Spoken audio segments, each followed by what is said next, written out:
So let's do something a little more, not foreshorten, I guess. What should I do? Come on, hands, cooperate.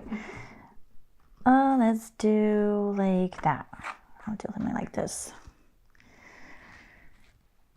The reason I want to do something like this, because these poses, I like foreshortening. I am such a fan of like tricky angles, especially when you get them right. They look great. But when something is kind of boring looking, is where that is my kryptonite. So I wanted to do that and see if I can get some interesting shapes from pose. It's not very interesting. So I'll do something pretty straightforward here. And again, I'll approach it with silhouette.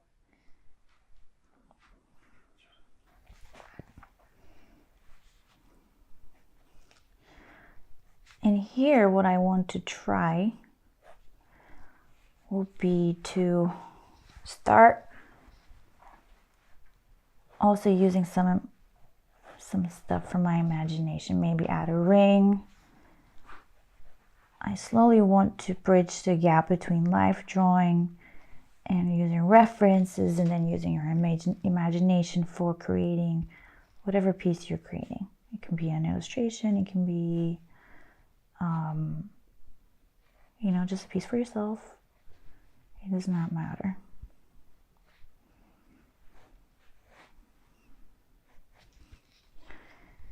So what I'm paying attention to here is just the rhythm of the fingers.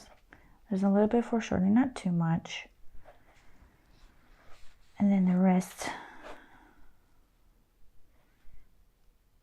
is also kind of the same. So what I want to do is focus on the areas that are not the same. For example, like this little curve here is interesting for me. So I try to find anything that catches my eye that I find interesting and just really lean into that. For example, if I were to do a pose, whole body pose, usually I start from the area that I find most visually interesting. Sometimes the eye, sometimes the hand. There's really no like a formula to it aside from, yeah, I just want to start there. Here, I think there's just kind of bunching of the skin that I like. So I'm gonna keep that in mind.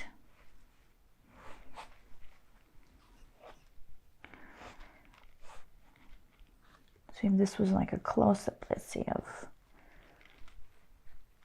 a hand for your drawing, if you're doing, let's say, a comic or something, you can take this and, you know, you can make it fit your character. For example, if this is like a more, I'm trying to do a different garment that does not look like the garment that I'm wearing.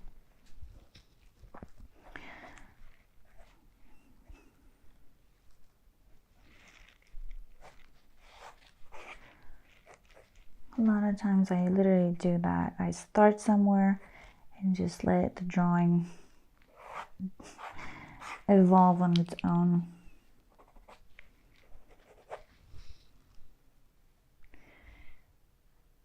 I can even begin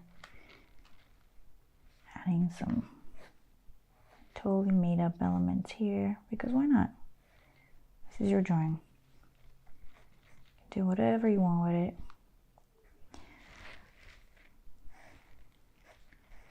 So I'm thinking maybe there's some kind of a vine that is kind of wrapping around the hand.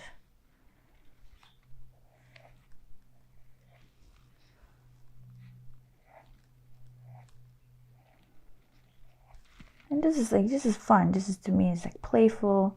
It's almost like stream of consciousness. You're not really thinking too much about the story or anything like that. You just let it happen and appear as it wants.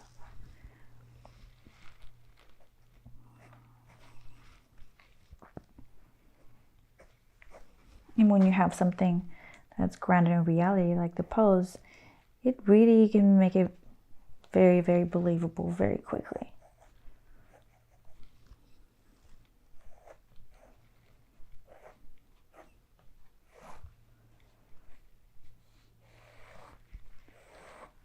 And again, as you can see, I'm not erasing anything. I'm just kind of adding to the whole thing. I like seeing lines intersect and poke through.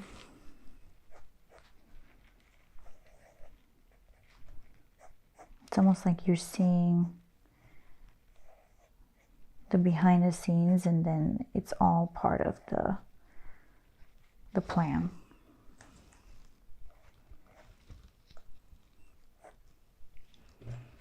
So if I have something I'm kind of excited about or happy with, I would start doing my shading pass.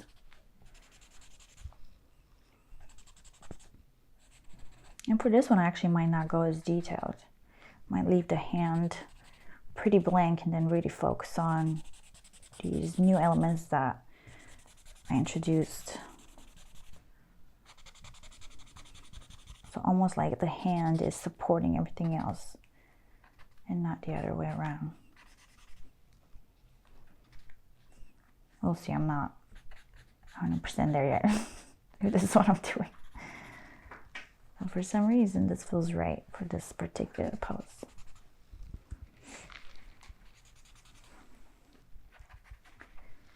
So the hand can look pretty graphic, you know, just a little bit of topography, a little bit of anatomy, but not too much. Just enough where you show that you know that what you're doing, and the rest is left to the imagination. So if you think as if you're the director and you're telling people where to look, that's kind of the idea behind it. You can choose, okay, so the hand is important, but it's not the main thing anymore. Actually, maybe it's these berries right here. So what you would do is really put your focus and energy to make these berries the focal point. So if this was a piece that you wanted, you know, it was important for the story for you to, you know, to first notice, let's say, the berries, then you would do that. You would put the most detail, the most contrast in this part of the piece and leave the rest either blurry or just under shaded, again for the reasons that I just talked about, directing the eye, the audience eye, to here first. And this could have been the other way around, you know, maybe the hand is important. Maybe it's important to recognize whose hand this is. So you would spend more time on the hand, leave everything else more abstract and less detailed. Or if you want a visual cacophony, you just want everything to clash with each other, and then you would just pepper this with as much details everywhere and have that visual chaos, that visual confusion. Nothing wrong with it as long as it's intentional.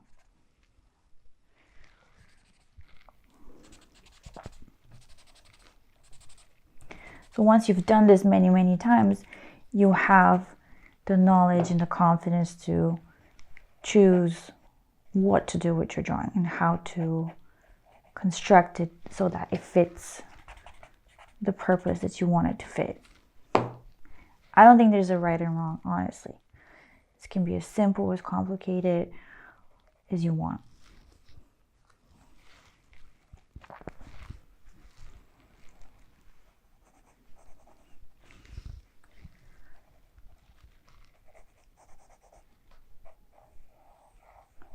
And that confidence comes with time. Just, you know, I think it's easy to say, well, I cannot do that.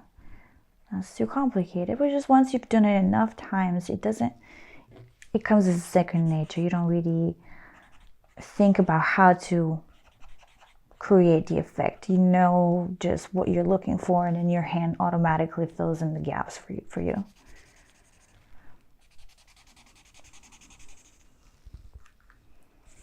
So I might add a little bit of background here.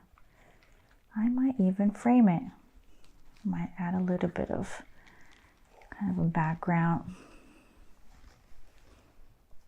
And this is already, I'm thinking of a story. I'm thinking more illustrative. This can be abstract, more of a fine art piece as well, with no story behind it whatsoever. You're just visually creating an experience for your audience.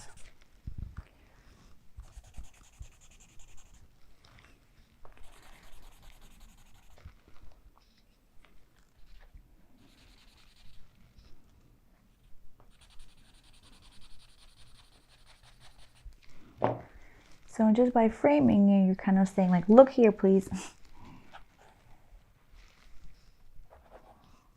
Again, you don't have to do that. This is the way I would approach this particular piece.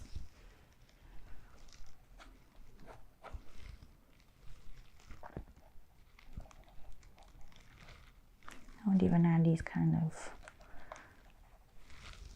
almost like dust particles, just because there's none anywhere else, so you really makes them stand out here, and also drive the eye there.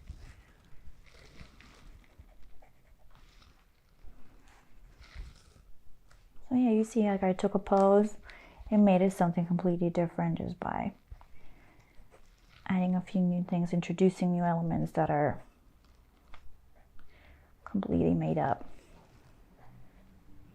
And already I want to show you that, again, you can take something very simple, transform it into something very, very different.